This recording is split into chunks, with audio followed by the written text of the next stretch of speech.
Welcome to Diamonds Do Good's third virtual global conversation and the first for 2021. 2020 was an unprecedented year, marked by a global pandemic, economic disruption, and racial unrest. 2021 offers beacons of hope for a healthier year and the rebuilding of global economies that reflect a diverse and inclusive workforce. Today's discussion will be on the need to nurture entrepreneurship and diversity along the natural diamond pipeline. I'd like to introduce Rebecca Forrester, Diamonds Do Good's president, as well as being president of Alrosa USA. Rebecca? Thank you, Nancy. Hello, everyone. Well, it's an honor to represent an organization, Diamonds Do Good, that was actually inspired by South African President Nelson Mandela, and to tell the world the positive impact that diamonds have on people living in the communities and countries where these beautiful natural diamonds are found, mined, and manufactured. Diamonds Do Good raises money to support these same people through access to education, skills development, and entrepreneurship training.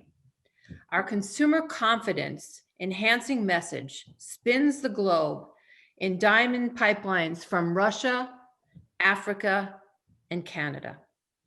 Ensuring that we represent a diverse and inclusive workforce along this pipeline is not only the right thing to do, but it's good for business. Thanks, Rebecca. For this first segment, we turn our attention to Botswana. Botswana is the largest producer of gem quality natural diamonds in the world. It's the continent's oldest democracy. It's the only country in Africa to have maintained tight control of its mineral wealth, using the wealth for the beneficiation of its citizens. Building on the success for the future requires the encouragement of entrepreneurship within Botswana and the continent, and providing opportunities within the global retail community for a diverse representation of designers. For this discussion, I'd like to introduce to you, first of all, Permanent Secretary Metla Masire, the Minister of Mineral Resources, Green Technology, and Energy. Welcome, sir. His Excellency Okakimo Kitso Makaila, the Botswana Ambassador to the United States, and Bwachoko Kabakali, Designer, House of Divinity in Gaborone, Botswana. I'd like to start the first conversation and question to Permanent Secretary Masire Metla. Sir, can you please explain what your role is in Botswana and how does this relate to diamonds? Yes, my role as a permanent secretary, I'm the accounting officer responsible for minerals, mining, energy, and green technology. But specifically today, I'm linking through the mineral sector, where diamonds are a key player. And as we all know, the story that diamonds have. So that's my role, and my responsibility is to ensure that the diamonds continue to be our mainstay breadwinner. Thank you. And Ambassador, as a representative of Botswana in the United States, the country with the largest consumer demand for diamonds, what is your role in promoting the industry? Thank you very much, Nancy. It is about getting rid of misconceptions on the American continent. One thing that you'll understand is that America being so big, people assume Africa is one contiguous country, but it is actually many different countries, sovereign countries for that matter. So the misconception that what is bad probably in Africa is bad everywhere else does not hold. My responsibility is to sell the story of Botswana and how we've got here from being one of the poorest countries in the world to being a middle-income country, selling natural diamonds that have done so much good for the people of Botswana. This is what I'm here for, and this is what I do every day. And Bwachoko, Could you tell us about your journey as an entrepreneurial and jewelry designer in Botswana? It would be my pleasure. My genesis into the jewelry industry is in beaded work. I then evolved my brand into semi-precious stone jewelry after gaining the luck of securing about 50,000 US dollars in angel investment to date. I then invested that into training in the basics of goldsmithing, as well as setting up my home-based atelier.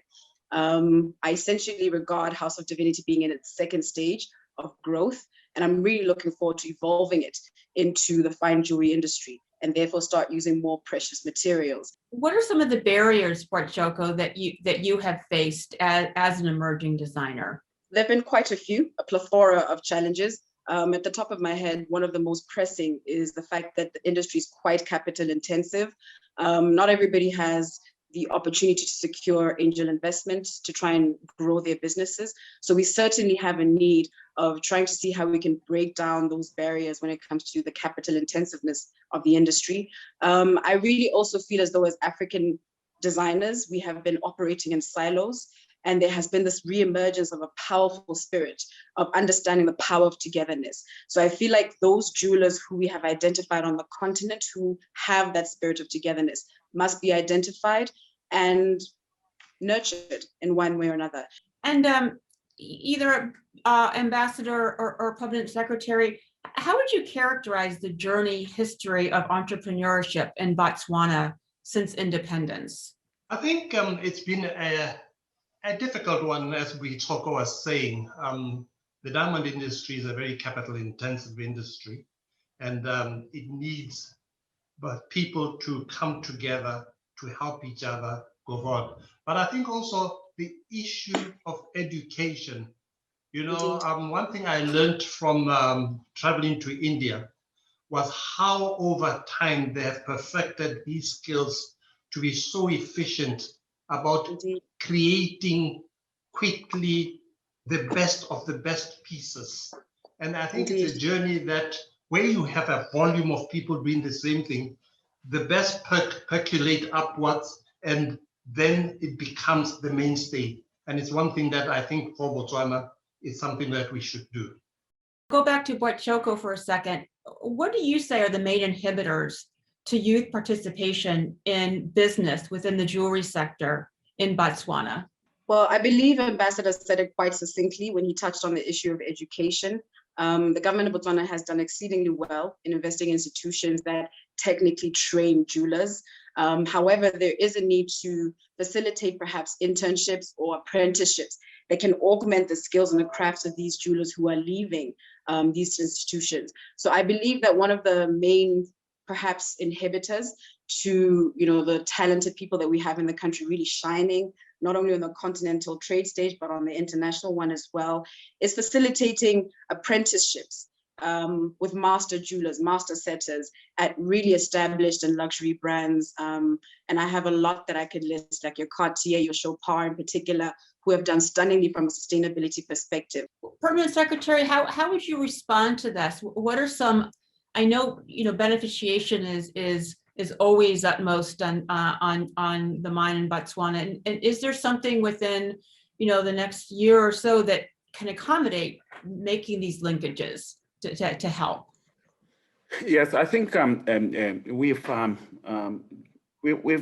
pushed the cutting and polishing sector to a certain extent. We moved from 16 in 008 to about 21 companies now at this stage. But we are still not satisfied that we are touching the young entrepreneurs where we should be touching them and providing. And SN is expensive. We are now looking at programs like incubation. We are looking at situations where we could have facilities that are for rental, or you can lease to do a small piece. So we are now looking at accessibility because for a young entrepreneur coming up who might just want to polish one stone or something, they may have the skill because we've got people with the skill now because they've been working in the industry. They could theoretically do small works. So those are the areas that we are now looking at when we go into our discussions with our partner.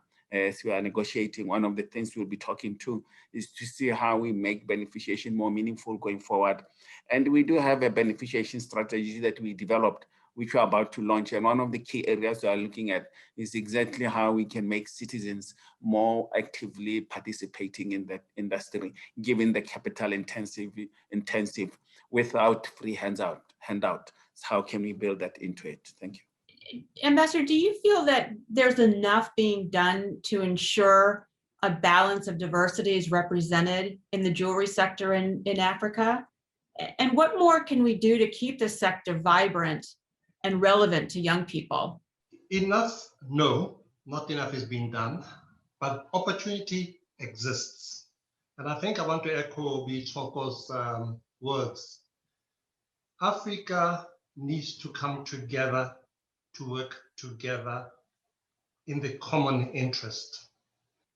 I think, Choko, we had a conversation yesterday, and one thing that I was struck by was, there's not this sense that, there is much of an industry in Botswana, that it's nascent. And you immediately perked up to that and said, it's just undiscovered. How do we discover this wonderful resource across Africa? I think first things first, the onus is upon each individual designer and entrepreneur to find means and platforms where they can tell their story. Social media has proved to be quite helpful for me in that regard. Just to give you an example, through sheer networking, I was able to liaise with Viola Davis, who, as you know, is a multi-award-winning actress in America, and then she shared our work across all her platforms. So social media can be a very powerful one, but to take it a step further, perhaps nurturing alliances with possible stakeholders like Diamond Empowerment Fund, where initiatives such as PR campaigns around culturally rich brand stories can be told. And then through your network, we can target high publications, your Vogues, your L's, and really reach out as far as engagement and telling the story of the amazing designers on the continent. We are one, and that's why what P.S. Masira was saying about the KP throughout Africa and then working together. I think the larger the pool of working together, the better will we see us achieve. And the better the diversity will become as different people of different cultures come and express their cultures differently for the different markets that are there. So Diamond is about expression. You are speaking to different people and you represent that in how you cut and polish and sell. I'm curious to have all of you answer this question and give your input, but what more can be done to help designers from Botswana and the greater African continent access routes to the US consumer? I think further work needs to be done as far as B2B conferences. We can also have them on virtually on virtual platforms where different retailers are present and can really experience the brand stories of all the jewelers that are present and really eager to have a footprint in the international, in the American market. So I really feel as though we need to perhaps invest a lot more in B2B arrangements. Hopefully when the COVID cloud lifts, greater travel will be facilitated in that regard so that we can actually feel and experience the American market and be able to communicate with it efficiently and effectively. That is a step in the right direction. I think what Bitoko talked about was very pertinent in terms of the use of technology. We must be a bit more innovative. I think with us telling the Botswana story, first of all, creating a connection, and then ensuring that we have well-trained young entrepreneurs who stick to the right quality, and then taking advantage of the opportunities. I've recently seen a young person who has gone, I don't know if it's wrong to say Amazon, who have managed to launch that product on Amazon. So it is possible. I think we just need to open up our mindset and it can be done. So I think we are not too far from achieving it. I think the young entrepreneurs are really innovative and are not afraid to try that luck. So I think we are not too far. What we have to do on our side as a government is ensure that, like I say, we give opportunities and we start creating these incubations such that we have a strong foundation of jewelry manufacturing. I'll just say something very quickly. I mean, this is a subject that's near and dear to my heart. And, you know, as part of the diamond industry for now over 25 years, this is not a new issue. There is a desperate need to encourage new people from all over the world to become part of the diamond industry. There are so many skilled people that could really, we could benefit from as an industry, and who could benefit from being part of our industry. And, you know, mentorship and all these things become so important. So as part of our strategy moving forward in Diamonds Do Good, this is becoming a more and more important part of what we're focusing on.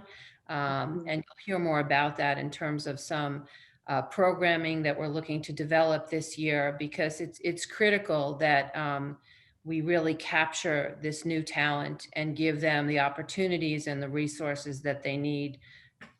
I generally, when I speak in the States, I always say that, you know, sometimes it's about companies wanting to go to Africa to be part of the African story, not to take the raw materials out of Africa and bring them to themselves to improve on them there.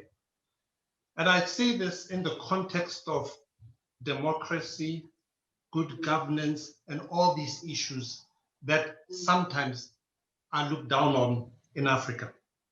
Therefore, companies, in my view, must invest in ensuring that the countries that they get diamonds from practice all these good things that we wish for, rather than take the jobs out of Africa and then look down on Africa. Come to Africa and invest in Africa. Help our governments strengthen the democracy, rule of law, and all these good things that we all aspire for. That will change and move quicker in ensuring that Africa also takes pride in what it produces. Thank you all for this enlightening and hopefully inspiring conversation. Good luck. We'll be with you, and let's hope for a better 2021. Thank you. We're going to take a short break to thank our supporters and return with Sally Morrison, Diamonds Do Good's co-founder, and her conversation with designers Lola Olatunjoy, Lorraine West, Roxanne Rajkumar Hayden, and retailers Keisha Kafi from Piercing Pagoda and Jennifer Gandia from Greenwich Street Jewelers.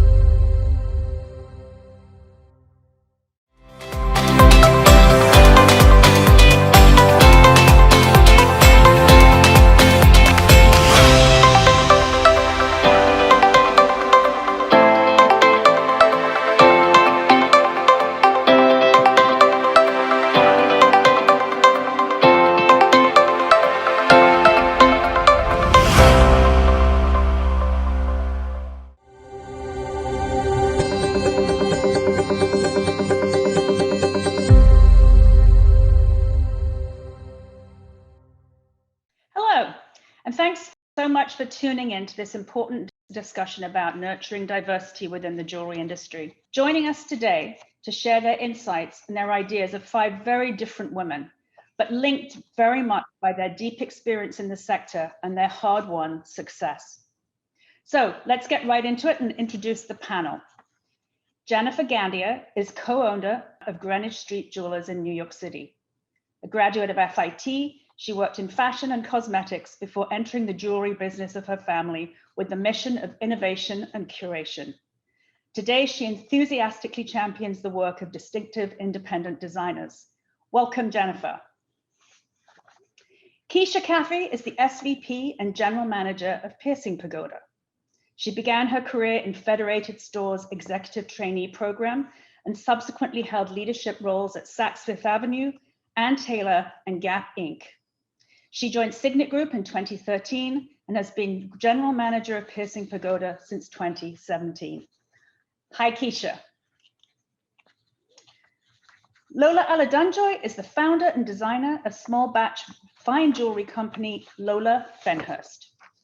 She spent 18 years practicing intellectual property law in Silicon Valley, and then followed her passion and took up her second career in 2015 when she founded her own jewelry brand. Having grown up in London, now living in Paris, Lola draws on her West African Yoruba heritage to create striking jewelry that blends European aesthetics with traditional African motifs. Hi, Lola. Lorraine West graduated from FIT with a BFA in illustration. While there, her own mother's love for ornate pieces inspired her to delve into jewelry design. She is a self-taught craftswoman and credits her mom, a baker, and her father, a carpenter, with her ability to work with her hands. Having learned how to manipulate metals into final pieces, and in response to increasing requests from family and friends, Lorraine West Jewelry was founded in 1999. Hello, Lorraine. Finally, last but not least, Roxanne Rejkumar-Haddon began her career as a diamond grader with De Beers Group and Theo Fennell. She began designing when commissioned to rework heirloom pieces, infusing them with modern energy and relevance. Eager to explore her own aesthetic while maintaining the rigor of traditional jewelry processes, Roxanne founded her own brand in London in 2013. Her vision for RRH Jewelry is a place where timelessness, luxury, and sustainability intersect. Hi. So Roxanne, I'd love to actually start with you. And I'd like to start by really zooming in and asking for some really personal perspectives from some people on the panel. Roxanne, I'd love to know, starting out as a Black woman in this industry, can you tell us a little bit about your observations about your own access to opportunity? Hi, Sally. Thank you so much. Hello, everybody. Absolutely. The opportunities were few and far between, to put simply.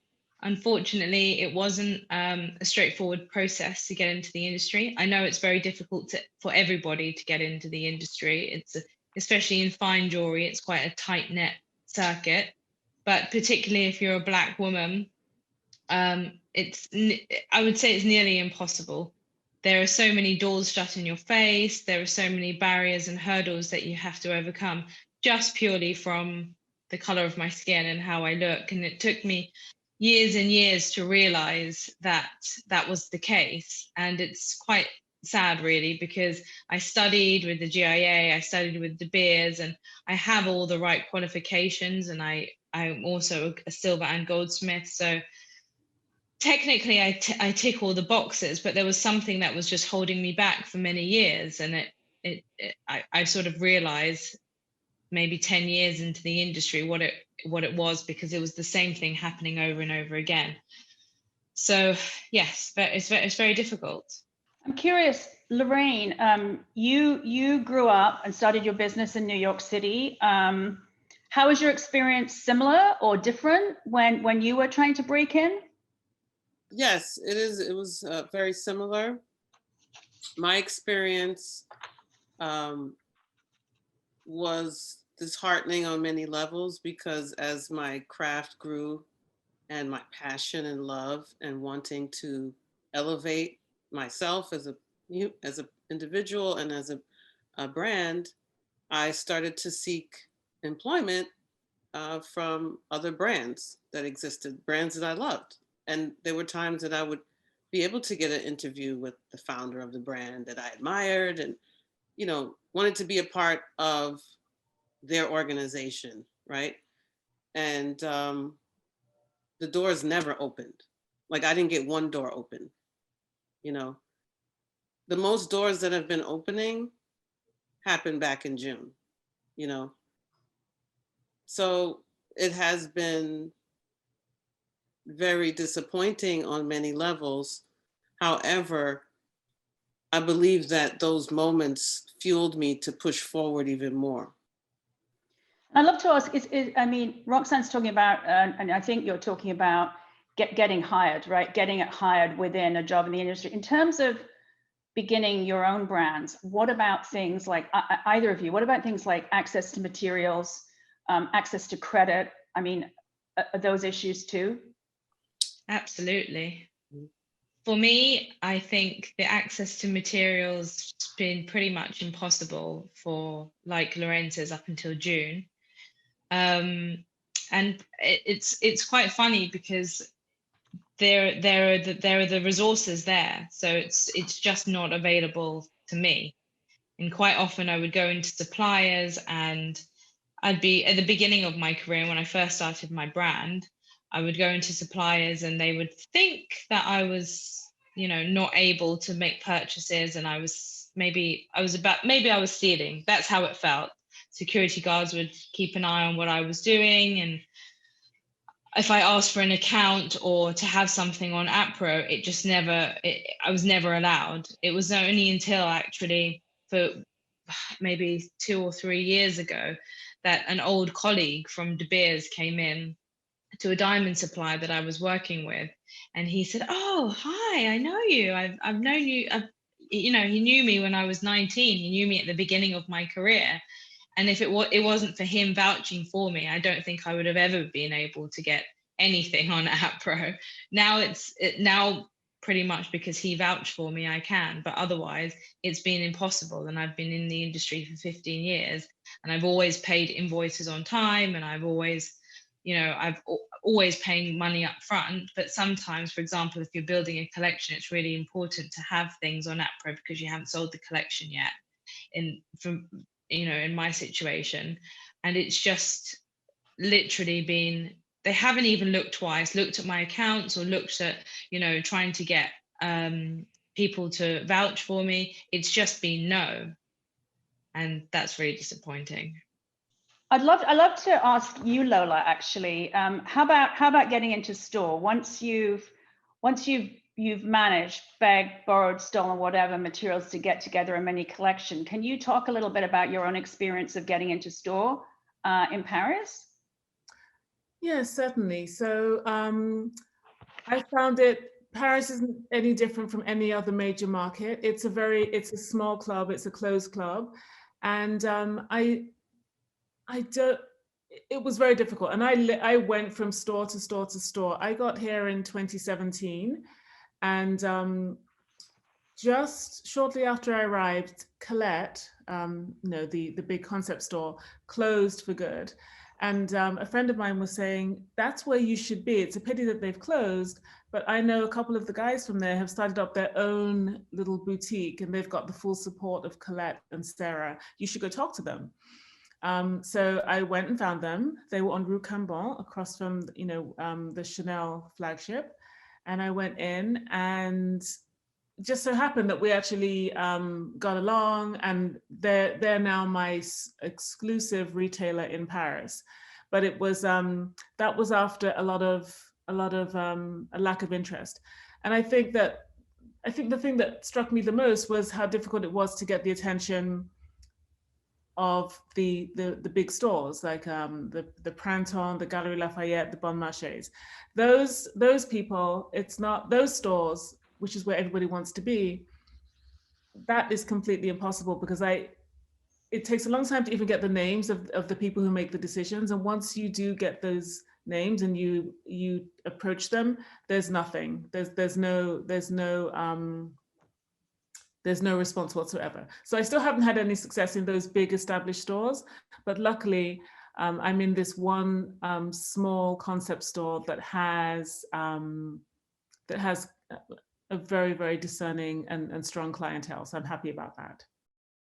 Jennifer, let's talk a little bit about the retail environment. You've done a lot in your store recently. Can you talk to us a little bit about what triggered you to really think seriously about diversity from your own professional perspective at Greenwich Street? Absolutely, I'd be happy to. I mean, my sister and I were of Puerto Rican descent. We have always strived to have a inclusive and diverse company. We've done so in hiring. It was much harder in terms of jewelry designers, because it seemed, and this is of course something that I say is like our ignorance. It seemed like there weren't any around, or we couldn't find them, right? And you heard a lot of that, I think, this year, right? It's like, oh, well, but where have you been? And all the designers like, we've always been right here. A couple of years ago, I was lucky enough to get involved in a diversity initiative through New York City Jewelry Week.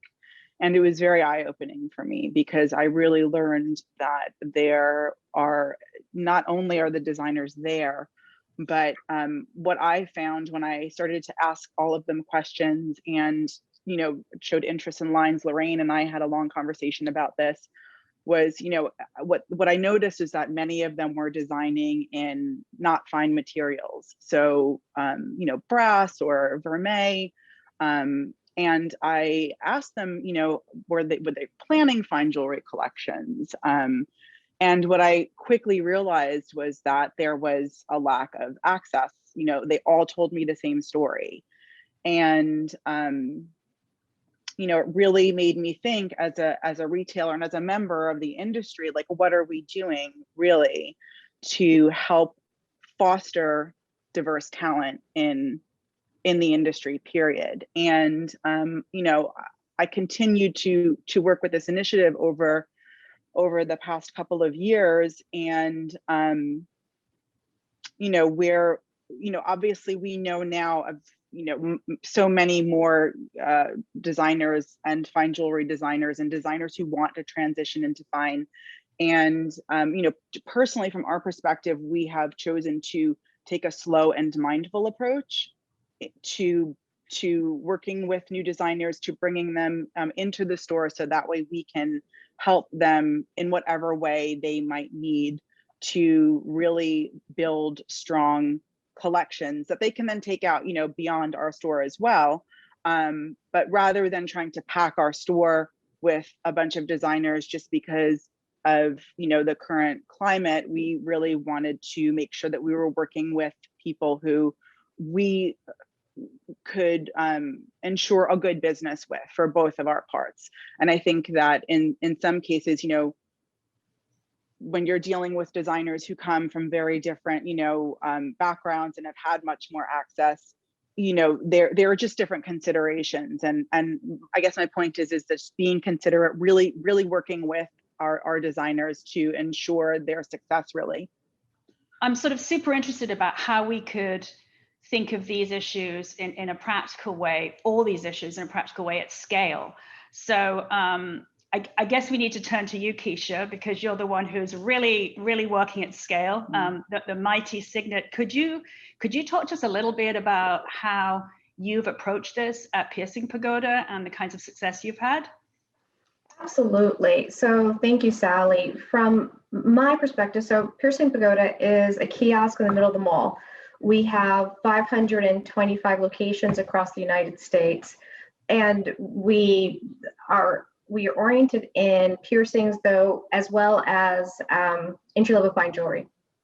And based on our location, diversity is who our customer is, right? So we have an extremely diverse customer base.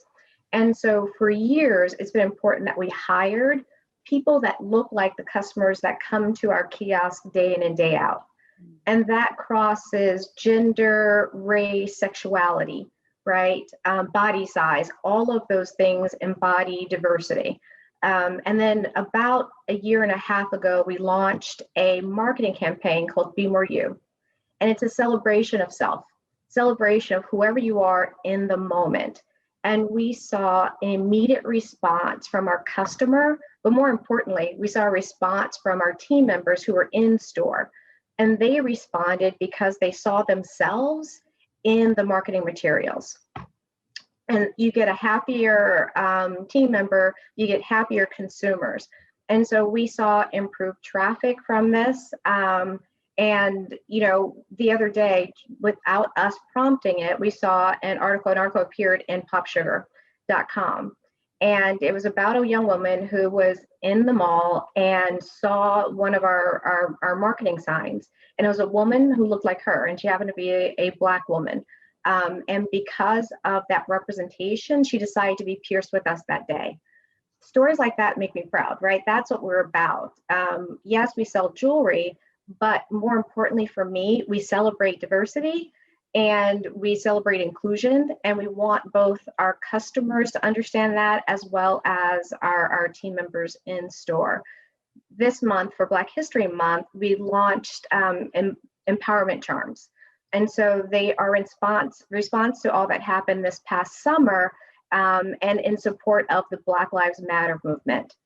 We've already reordered them because we saw such a response from our customer base. So it's not only, it's not about just the marketing, it's walk the walk. And those charms, the proceeds from them are going to support the Black in Jewelry Coalition, which supports Black designers. So really proud about that. But I can't say more about the importance of diversity in all aspects of our business, and diversity and inclusion broadly, right? Not just about color, but about sexual preference, et cetera. I mean, this is sort of resonating with me with some things that other people on the panel said to me in our pre-conversations. Roxanne, you're one of the people that talked about this, about inclusion up and down the supply chain and going into a store and purchasing from someone that looks like you. Can you just chat a little bit more about that? Yeah, absolutely. I think it's hugely important to have representation in the industry. For me, I was always obsessed with jewelry ever since I was a small child, and it was always really exciting for me to go into Bond Street and in London and look at all of the fine jeweler windows, and it was just all very exciting. But the problem is, going inside, one, you often don't feel very welcome, and two, there's nobody there that looked like me. There was nobody there. There was none of the sales team that I saw that I thought, they're doing this. Maybe I could do this. Maybe I could get into the industry. And quite often for lots of emergent designers and creatives in the jewelry industry, that's the first point of call. That's the first place they go to, figure out what's going on, figure out how to get into the industry. And if they go to a retail space and there isn't anybody that looks like them or anyone to represent them, it's really hard to see yourself in that position. And I think that's what I struggled with for a really long time. And I couldn't really figure out where I was best positioned in the industry because I never saw myself. So I can see well done. It's so incredible what you've done. I think that's absolutely brilliant. And we definitely need to see more of that, ourselves represented. Lola, would you like to jump in on that topic? I think you also have some pretty strong thoughts in that. Absolutely. Yeah, this is something that is I feel strongly about, and something that I think about a lot. So I think that and I'm really glad that we're at a point in time where retailers across the board in luxury and in different segments are really thinking about inclusion of Black and brown people, of minority voices and viewpoints. And I'm really happy to see that. But I always want to make sure, in my mind, diversity does not succeed unless there's inclusion as well. And so diversity is bringing people in who come from a diverse background. So that's bringing in people of color in this context. And once you've chosen your designers and you have a cohort of designers, inclusion is what's going to keep them there. So from my perspective, inclusion is making people feel valued, seen, heard. To Roxanne's point, making them feel that they are in the right place, that they belong in that establishment. So what I'm hopeful of is that retailers will not only think about bringing on Black designers or designers of color, but also across the sales cycle, making sure that they hire people of color, because to Roxanne's point, people like to see themselves reflected in the buying experience, especially if it's a luxury buying experience. So you want to go into a place. I want to go into a flagship, into a big store, to a luxury house, and I want to see Black and brown faces, not just the security detail. I would like to see sales associates. I would like to see brand managers, buyers, store directors, and if I'm working with a retailer and I see that level of not just diversity, but inclusion, I start to feel I'm in the right place. So I think it's really important to, while we're majoring on diversity, to also make sure that we don't forget about inclusion, because that's what makes you successful. That's what keeps you there. Right, right. Slightly moving on to a slightly different area. Another topic that came up, I think, quite strongly in our pre-conversations was the notion of diversity within diversity, that there's no one Black singular experience, that it's such multiple cultures, multiple points of view. Lorraine, can you talk about that a little bit? I think you were one of the people that we chatted a little bit about that. I believe that sometimes Black people and brown people are put in boxes and we're categorized under one way, one look, one style, one aesthetic, or even the absence of understanding this craft, right? There's been times I've walked into suppliers in the past where the first thing they ask, am I someone's assistant? What brand do I work for? And with pride, I say, this is my brand. I'm a jeweler, I'm the designer. I'm looking to get the help. And for me personally, because of my personality, those types of moments drive me forward, right? But there's some of us that may not have that personality, that being told that they may feel discouraged and they don't feel that support, right? So in this life, we know that there's people in the world of all ethnic backgrounds that do good things and do bad things, right? And there's times that Black people get put in a box that we're just terrible. As to Roxanne's point and Lola's point, if you walk into a luxury store, you might be looked at because you're Black, right? So it's the same thing that's happening as Black jewelers or brown jewelers when we go to, for me, I go to the Diamond District. That's one of my places. And I've heard the same stories from fellow jewelers of color. The feeling intimidated, feeling like they're not being seen, feeling like they're not being heard, feeling like they're not being serviced, you know? So those are the things that we wish for the healing. And it's really like getting to the root. Why are we here in the first place, right? And the retailers, the powers that be that run this industry need to ask themselves that question, that we need to be humanized. We are human beings and we deserve equality just like they do. So that's really what we're looking for. We want to be seen for our work, for our character, for our business savvy. And if there's something that we're not doing well, why not let us know so we can improve and grow? We want to grow too. We want to be a part of this economy. Anyone else on the panel? I mean, I think this is something really important, and I think really important for our audience to understand. Anyone else on the panel I want to jump in on the idea of diversity within diversity and the kind of the multiplicity of Black and brown experience, and how we as white people need to better think about that as we go to work every day?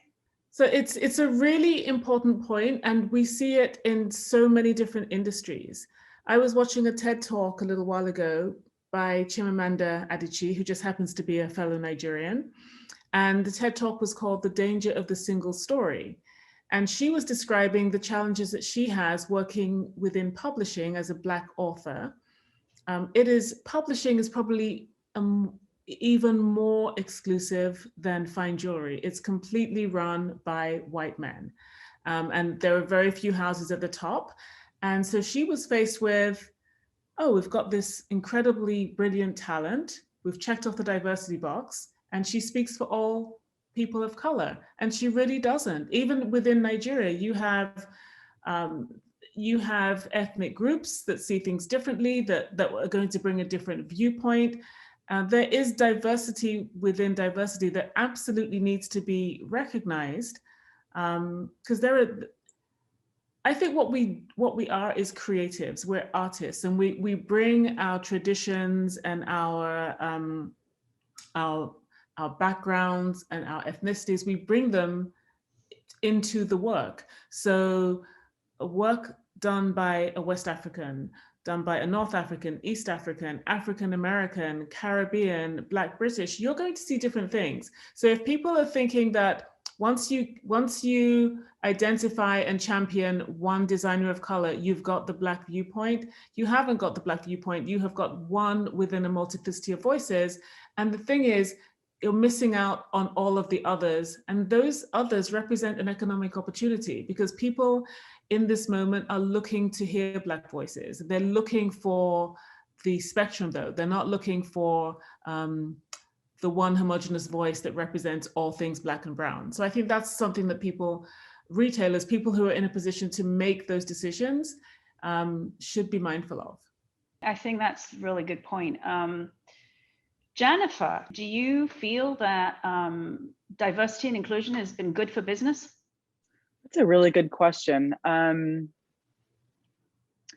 know, I imagine it has, because I mean, you know, our store is in New York City. We've always catered to a diverse clientele. That's one of the things that I can say, you know, with confidence. We've had a diverse workforce. It's really, I think, in the diversity of our designer roster where we were not really finding the opportunity that was out there with Black designers. And I say specifically Black designers because we do have other BIPOC individuals on our roster.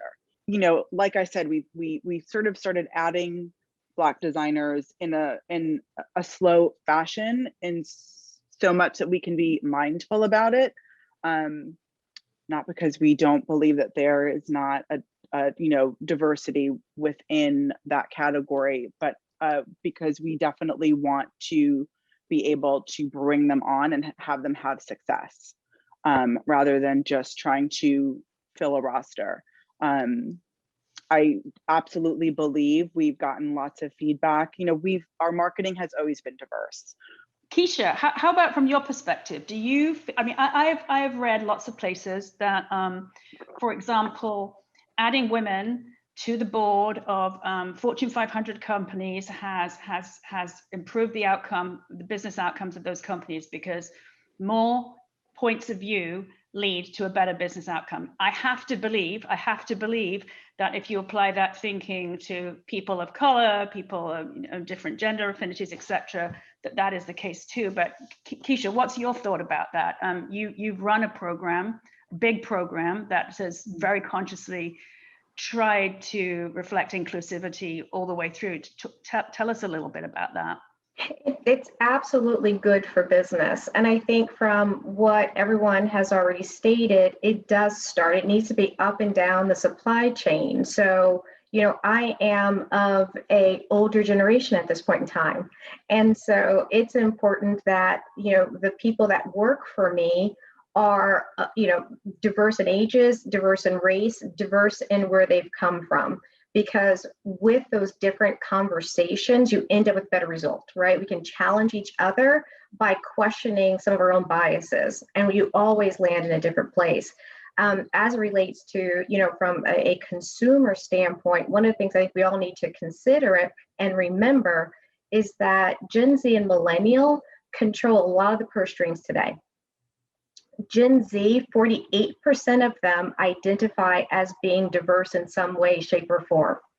And so again, representation matters, right? They will tell you that if they do not see themselves represented in the images of brands that are, you know, come to them, that they see, they are less likely to purchase from them. So it's important to think about who our current customers are, but who our future customers are, and how they are impacting the choices that their parents are making today. So our future is a diverse one. And to Lola's point earlier, we have to be inclusive in the way that we approach our businesses going forward. And I tell you from my experience, it is highly, highly profitable to do that. Great. So let me just play back a few key things that I'm hearing from this conversation. I think the first one for me is to listen to a multiplicity of voices. And be sort of mindful and reflective about how you respond to things, right? Listen before you act. I hear a very strong theme about inclusion as well as diversity, and a very strong theme about how that has to reflect up and down the business. It's not about just putting somebody in one slot, but looking at our own businesses first, looking at our staffing, looking at our hiring policies, and all the way through to our marketing. With that in mind, I'd love to ask everybody on the panel as we sort of close up here, if you had one piece of advice for the audience that they could do to start on this journey and go out now and do something to contribute to this in our industry, what would it be? I'll start with I would like to ask everybody to be slightly more conscious about their unconscious biases. It's obviously something that we can't change overnight, and it's something that's going to take generations and generations to change, but we are able to think about that. We can go into a store and think, how does that person feel? When we're hiring, we can think, let's think about the right person for the job. Let's think about diversity within the team. Lots of the time people will say that it didn't even pop into their mind. They didn't even think about that. And that's the problem with unconscious biases. So I would just ask everybody to be slightly more conscious with everything that they do and all the decisions that they make. I'd love to jump in and sort of say something on that, because I think that what we're clearly talking about a systemic issue. And as a small independent retailer, we look to our industry, right, to also help us along with things. And I think that one of the things that I would like to see more of is industry-wide resources and conversations like this one, which I think are, is tremendous. I've learned so much already from all the other panelists, and but just to look to the industry and to have some of the industry organizations, trade organizations, real corporate bigwigs or corporate entities coming to the forefront and providing resources and support, but also doing their own work, so that, as a small independent store, if I see a big corporation that I work with or vendor that I work with doing their anti-racism work, doing their diversity work, I know that I can align myself with that manufacturer, let's say, and feel good about that. There are also, like, I'm working with the Couture Diversity Action Council, and one of the things that we decided to do first and foremost was anti-racism training for the entire council. Before we did any work, we did that together, and then they decided, with our recommendation, to roll that out for all of their stores that are going to their trade show in 2021. And that's an incredible resource and a way for an industry leader to bring to offer something of value and to sort of bring people along. So I would love to see more trade organizations do things like that. There was something else I wanted to just mention, if it's okay, about really seeing diversity at all levels. One of the things that we talk a lot about whenever I'm in a conversation, and I've been in a lot over the past couple of years about diversity, is really looking to how we can help diverse peoples from all backgrounds at all levels get into our industry. So how can we help high school students look upon jewelry as a career choice? How can we help, college level students get the internships that they need to be able to gain skills and experience to get that first job? How do we mentor people at the level of that first or second role in the industry, so that way they can grow into leadership, leadership positions? That also needs to be considered, and is something that I'm really interested in, because there's what we can do right now, which there are great action items we can take, but I also think we have to be thinking about the longer term, and how we can feed this industry with more diversity and inclusion for the decades to come. Thank you for adding that in. Keisha, what would you exhort our colleagues to do moving forward? Like Jennifer said all of it so well, but I will lean into the mentorship and sponsorship in particular. I rarely see people that look like me, in our industry, and it's so important, to Jennifer's point, to find young folks who are interested or could be interested in this industry, and helping to foster that interest and help them, guide them through this, right? It's difficult, as everyone's mentioned before, it's not the easiest business to get into, but so rewarding once you're there. And so I think each one of us can look and see how we can support someone like us, so that we're not the last. So what I think is going to be important is something really practical, because when you're talking about designers of color, we've all touched upon the fact that there isn't necessarily generational wealth. We're not coming into this second or third generation. We haven't inherited mines and factories and really growing, really sort of flourishing businesses. We're self-starters, we're bootstrapping. And so I think something that would be really helpful from a practical standpoint is to recognize that when it comes to the engagement terms. So if you're dealing with a small batch, independent designer of color, think about buying from them rather than offering them a memo or for them to give their pieces on consignment. That's something that may be more doable for a more established, more mainstream brand. But if you're in the kind of position I am, that is almost, that almost kind of like takes me out of the game at that very first level. So I think practical considerations like that, things to help us to sort of go through a few steps very quickly to get to that position where you're finally in front of customers. Lorraine. Oh my goodness. You have the final word. You have the final word on this one. I'm going to keep it really simple, but everyone said such profound messages to the audience. And just to close, I'm going to say that people out there in power that can help support and elevate Black and Brown people in this industry is check your fear. What are you afraid of? Losing, right? Because if you want to see it grow, you have to become more diverse. If you want to look at it even in dollars and cents, if you're blocking, then that's less money for you, that's less money for us. You know what I mean? So there's so many different ways we can look at it, but it's really just fear and love in this world. And if you're coming from a place of love, you're coming from a place of wanting to heal and grow.